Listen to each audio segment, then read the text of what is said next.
Well, here we are, right around 6 weeks. Pretty sure if I check, it's probably exactly 6 weeks.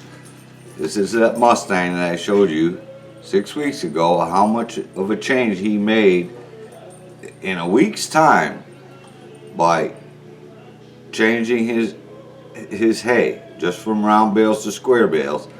And he's on that track system, which got pretty rough surfaces down through a good majority of it, sand, stone mix. Now he's out there with my little Pinto mare, and both of these horses are on pretty much a starvation diet. They're getting a flake and a half of hay twice a day, because they both need to lose some weight.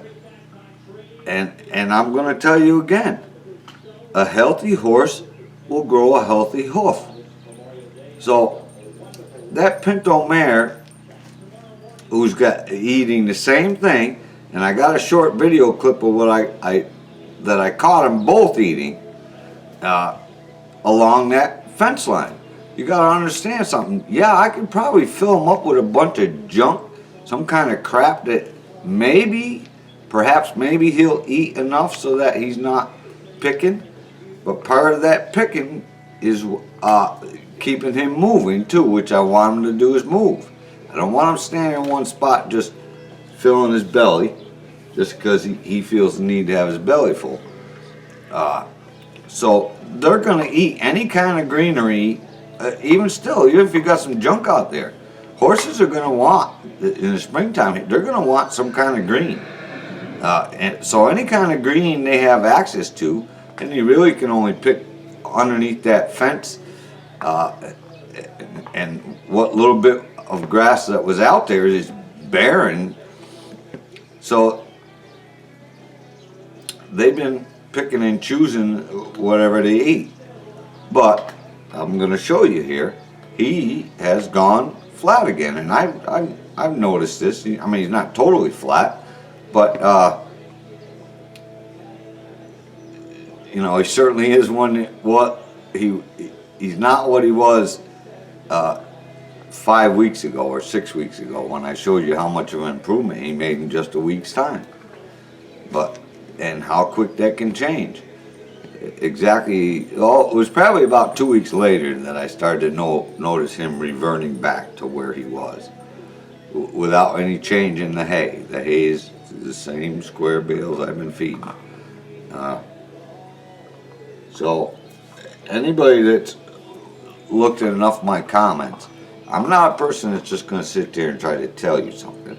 I will actually show you and prove to you that what I'm telling you is true. See, that's what ticks me off about some of these people who make these stupid, what I'm going to call stupid comments, because, listen, if you've got that much information, by all means, put some video footage up. Show us what you got. But, there isn't a one of them that I've seen yet that will actually show me and prove to me what they're telling me is true. So I'm going to put them in shoes again. I did this, probably 2 years ago, and I had the video up there for a little while. And I just decided to take it down because, a lot of people don't agree with it. And no, I don't want to put them in shoes. But I do want to ride him. He's certainly healthy enough to ride. And I don't want to put him in boots to ride him. And I'm going to show you, if you put the shoe in the right place, that concavity will come back, because he can actually stimulate that area of the sole without it hurting him, because the shoe is there. The shoe is going to actually be pressing against the sole, but it's protecting the sole against the sensitivity. So it'll work fine. And if you put a shoe on correctly, you don't have to drill a whole bunch of nails in there and cause problems. So I'll take you down below and show you.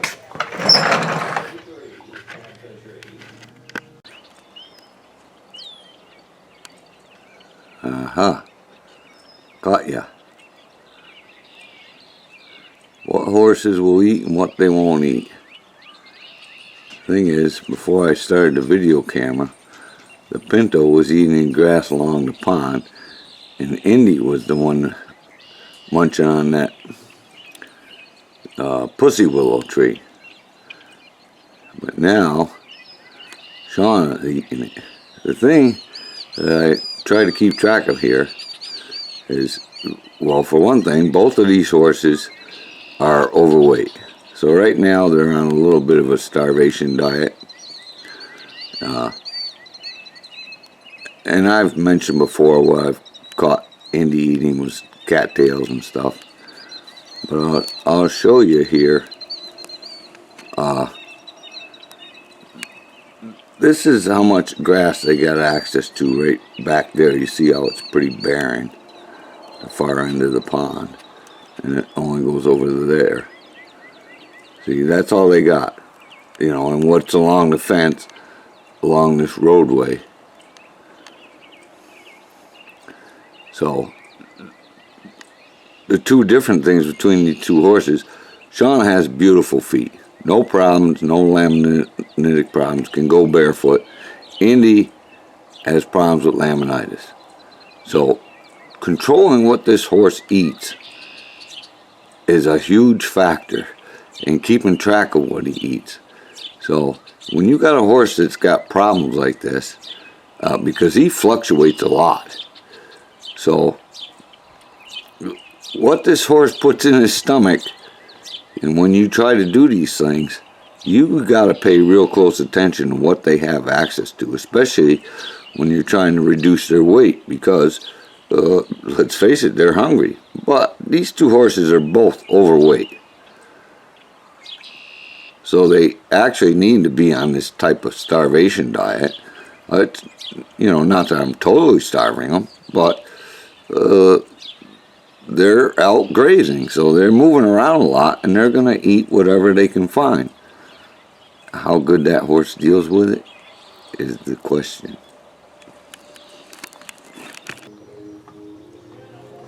So you take a look at the apex of this frog, you can see how flat the sole's going. There's very little bit of a groove right there. The frog really hasn't stretched forward much. His bars have gone forward. He doesn't have much concavity. Even if I lay a rasp across there, I got about 5/16 of an inch. And he hasn't been trimmed here. See, once I trim this and I lay that rasp across there, you're going to lose almost 1/4 of an inch. So he's only got about 1/16 of an inch of a depth of concavity at the apex. So I'm going to trim him, and I'll show you it again.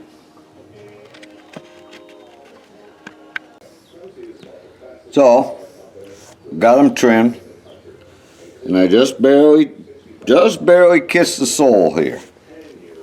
Now,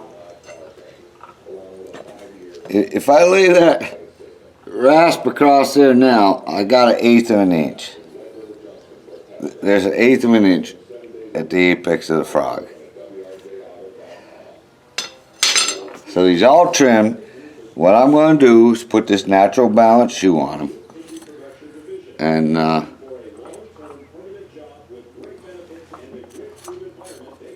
see, it's going to come up here and be stimulating the part of the sole that I want, because it's laying flat on that sole without it causing him any pain. And because of the fact that I can put this shoe on with just a few nails, it'll stay in place. The conditions are good around here now. I'll put 4 nails in it and call it good enough. These are actually lights. They're not a standard thickness shoe. They're a little bit thinner. And the thing I like about this is the nail holes, where they're located. And you've actually got 5 holes instead of just 4. And they're not so far advanced forward on the hoof.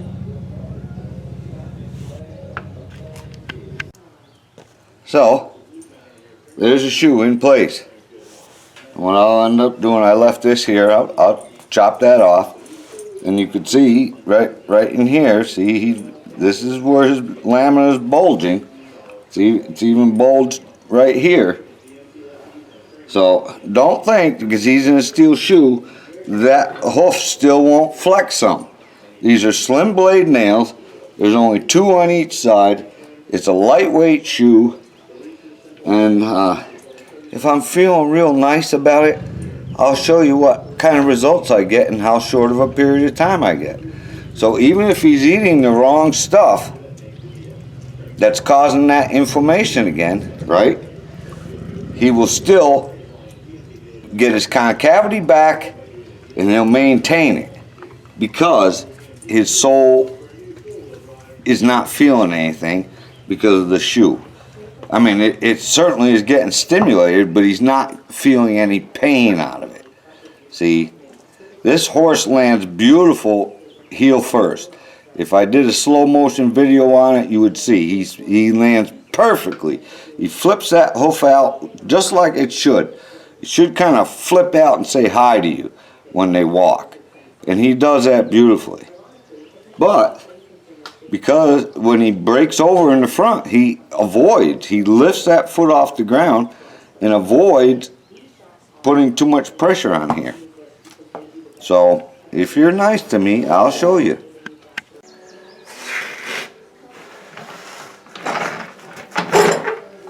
Oh yeah, let me address this, because I know someone's going to say something, but you could put boots on the horse.